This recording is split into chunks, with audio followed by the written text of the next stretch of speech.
Haleluya, haleluya, shalom blessed people. Jumpa lagi dengan saya Pendeta Theodorus dalam channel Rumah Berkat House of Blessing. Jumpa lagi dalam Question of Monday. Anda bertanya, saya menjawab. Tetapi sekali lagi, jangan lupa untuk mencet tombol subscribe, like, share, and comment. Dan pencet lonceng notifikasinya agar saudara selalu mendapatkan notifikasi akan video-video kami yang terbaru. Oke, inilah dia Question of Monday. Come on.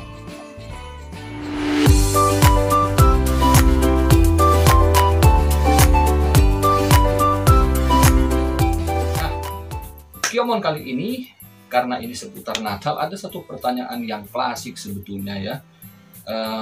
Gimana ya, mau jawab atau enggak, tapi saya pikir karena sudah dipertanyakan, ya harus dijawab lah. Pertanyaannya seperti ini ya. Benarkah Yesus lahir di tanggal 25 Desember? Bukankah Natal adalah hari raya Dewa Matahari yang diadopsi atau diadaptasi umat Kristen menjadi perayaan kelahiran Yesus Kristus? Nah, dasar dari pemikiran mereka yang mengatakan atau mempertanyakan seperti yang seseorang ini pertanyakan juga melalui Question of Monday ini adalah Yesus itu lahir tetapi bukan pada tanggal 25 Desember. Jadi sebetulnya ini yang dipertanyakan atau dibantah, bahkan disanggah oleh orang-orang Kristen sendiri sebetulnya ya. Ada yang mengakui Yesus Kristus itu lahir tanggal 6 Januari, ada juga yang bilang bulan Maret, ada yang bilang itu September atau Oktober dan sebagainya. Karena melihat bahwa tidak mungkinlah di musim dingin, di musim salju, lalu ada gembala-gembala yang menggembalakan ternak atau kambing domba. Jadi Yesus memang lahir tetapi bukan pada tanggal 25 Desember. Ini adalah pemahaman-pemahaman dari orang Kristen sendiri ya. Jadi kalau dari luar Kristen ya terserah sajalah. Tapi kalau orang Kristen, saya melihatnya sebagai sesuatu yang patut didiskusikan karena harus berdasarkan data tentunya. Dasar pemikiran yang saya ambil itu dari satu saja, ada beberapa, tetapi untuk mempersingkat waktu saya mengambil pemikiran atau tulisan dari Reverend Alexander Hislop dalam bukunya The Two Babylons. Dia mengatakan bahwa penduduk Roma pra-Kristen atau sebelum menjadi Kristen, mereka adalah penyembah-penyembah pagan atau penganut paganisme yang menyembah dewa-dewi, yang merayakan hari-hari raya dewa-dewi yang biasa dikenal di masyarakat Roma.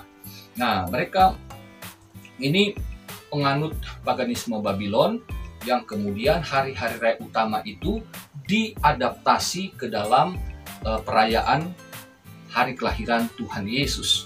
Jadi, menurut Hislop, pada titik balik matahari di musim dingin selalu itu jatuh pada tanggal 25 Desember. Nah, itulah yang dirayakan sebagai hari Saturnalia atau Natalis Invicti Solis. Jadi, Natalis Invicti Solis ini artinya hari kelahiran Dewa Matahari yang tak terkalahkan. Nah, jadi ini merupakan dasar pemikiran mereka. Tetapi bagaimana dengan pihak gereja? Bagaimana tanggapan gereja mengenai hal ini? Benarkah tanggal 25 Desember adalah hari kelahiran Tuhan Yesus? Ataukah tidak? Ataukah bukan tanggal 25 Desember? Nah, kemudian saya menyampaikan dari pandangan gereja bahwa yang pertama,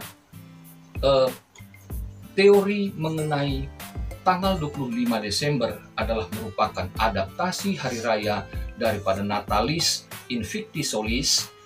Itu sebetulnya baru dikemukakan, baru digaungkan, baru heboh gitu pada abad ke-18 oleh seorang teolog Jerman yang bernama Paul Ernst Jablonski. Nah, tetapi teori-teorinya itu tidak didasari oleh dokumen-dokumen kuno yang valid atau sahih gitu ya, yang dapat diteorikan dengan tepat.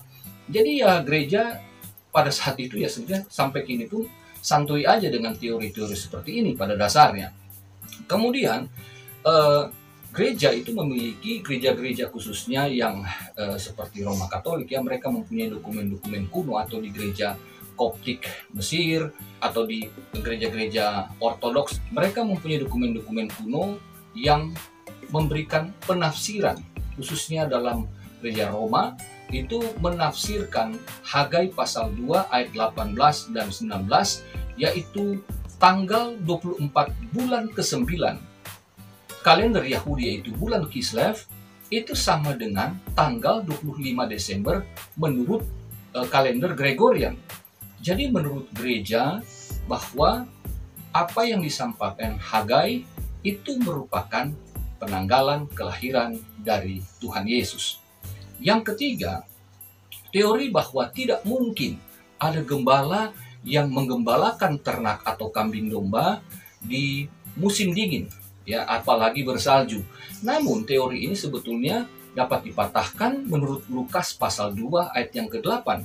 Ketika di sana dikatakan ada gembala-gembala yang tinggal di padang menjaga kawanan ternak pada waktu malam, dikala malaikat Tuhan memproklamirkan kelahiran Yesus Kristus kepada para gembala ini. Itu terdapat di Lukas 2 ayat 9 sampai 14. Nah, saudaraku, suhu rata-rata di Bethlehem pada musim dingin itu ada sekitar 13,5 sampai 5,5 derajat Celcius. Sedangkan musim salju itu suhunya di bawah 0 derajat. Artinya kalau 13,5 sampai 5,5 derajat Celcius bagi domba atau ternak ini masih cukup hangat ya. Jadi gembala-gembala masih bisa gitu untuk menggembalakan kambing domba. Nah, sebagai catatan, di dalam Lukas 2 ayat yang ke-8 ada gembala-gembala yang menggembalakan ternak atau domba. Ini harus dipahami bahwa domba-domba yang digembalakan itu bukan domba-domba biasa, tetapi domba-domba yang dikhususkan untuk upacara atau ibadah di bait suci. Jadi ini domba-domba khusus. Nah, domba-domba ini biasa digembalakan di padang yang diberikan pagar atau diberikan pelindung seperti sebuah benteng. Jadi mereka dalam batasan gitu. Nah, ini yang kemudian menjadi satu peternakan khusus yang bukan seperti domba-domba liar atau penggembalaan yang ada di luar daerah Bethlehem ini. Jadi, apa yang disampaikan Lukas 2 ayat 8 ini bukan pandangan subjektif Kristen semata ya, bahwa ada penggembalaan di musim-musim seperti itu atau domba-domba yang dikhususkan di bait suci, tetapi pandangan ini didukung juga oleh Mishnah, Talmud, dan Targum ya, kitab-kitab dari umat Yahudi. Yang keempat, Hari Raya Saturnalia ini diperkenalkan pada tahun 274 Masehi oleh Kaisar Aurelianus. Dan kemudian Hari Raya Natalis Invicti Solis atau hari kelahiran Dewa Matahari yang tak terkalahkan itu digaungkan atau diperkenalkan oleh Kaisar Julius pada tahun 354 Masehi. Nah, Kaisar Julius ini dikenal sebagai Julius si Murtad. Mengapa? Karena Kaisar Julius ini tadinya sempat masuk Kristen, tetapi kemudian ia kembali kepada agama pagan. Ya, jadi dia meninggalkan Kristen. Itu sebabnya dia disebut Julius si Murtad. Apa yang diteorikan mengenai bahwa Kristen mengadopsi hari kelahiran Dewa Matahari. Lalu kemudian ada juga kalangan Kristen yang mencoba mengambil jalan tengah, mengatakan iya, Yesus Kristus itu kan terang dunia. Jadi matahari diganti dengan terang dunia yang abadi, yaitu Yesus Kristus. Tetapi ini bukan persoalan teologisnya, tetapi soal sejarahnya ya, historisnya yang dibahas. Apakah benar dia lahir tanggal 25 Desember dan apakah benar Natal itu adaptasi dari hari raya pagan? Nah, kita melihat beberapa catatan atau dokumen yang dimiliki oleh gereja. Ya, catatan yang pertama mengenai apa yang diteorikan mengenai Hari Raya Saturnalia dan Hari Raya Natalis Invicti Solis itu sebetulnya tidak didukung oleh dokumen-dokumen kuno gereja ya. Kita dapat melihatnya dalam dokumen-dokumen kuno gereja. Saya ambil beberapa saja ya. karena lebih dari 2 bukti itu sudah merupakan saksi yang cukup. Nah, kita melihat catatan yang pertama berasal dari Paus Telephorus, paus yang tinggal di Roma, yang menetapkan ya misa tengah malam pada malam Natal, yaitu tanggal 24 Desember. Jadi jelas bahwa Paus di tahun 126 Masehi, Paus Telephorus ini menetapkan bahwa Natal itu 25 Desember, dan tanggal 24-nya yang sampai hari ini diselenggarakan atau menjadi tradisi yang tetap dilaksanakan oleh gereja-gereja dalam berbagai aliran, itu 24 Desember sebagai malam Natal untuk menyambut 25 Desember sebagai hari raya Natalnya. Nah, catatan kedua itu berasal dari Theophilus, uskup dari Kaisarea Israel atau Palestina. Nah, beliau mengatakan begini, ini dituliskan pada tahun 160 Masehi. Kita harus merayakan kelahiran Tuhan kita pada hari di mana tanggal 25 Desember harus terjadi. Itu catatan yang kedua. Nah, catatan yang ketiga ditulis oleh Santo Hippolytus pada tahun 220 Masehi. Nah, beliau mengatakan begini, kedatangan pertama Tuhan kita di dalam daging terjadi ketika ia dilahirkan di Bethlehem di tanggal 25 Desember pada hari Rabu. Ditegesin lagi, pada hari Rabu, ketika Kaisar Agustus memimpin di tahun ke-42. Jadi dari 3 dokumen, catatan dokumen kuno ini 3 saja, ada banyak. Saya menggunakan 3 saja di tahun 126 Masehi, di tahun 160 Masehi, dan di tahun 220 Masehi. Semua catatan ini menunjukkan bahwa Yesus Kristus lahir di tanggal 25 Desember. Nah, sebagai catatan tambahan, Hippolytus ini adalah muridnya Irenaeus. Irenaeus adalah muridnya Polikarpus. Polikarpus adalah muridnya Santo atau Rasul Yohanes.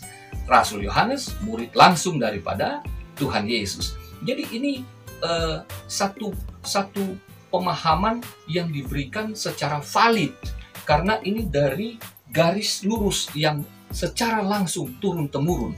Nah, saudara yang terkasih dalam Tuhan, dengan demikian dari pemaparan singkat ini saya dapat menyampaikan bahwa penanggalan 25 Desember sebagai hari raya kelahiran Tuhan Yesus Kristus itu jauh lebih dulu ada sebelum ada hari raya Saturnalia tahun 274 Masehi dan hari raya Natalis Invicti Solis tahun 354 Masehi.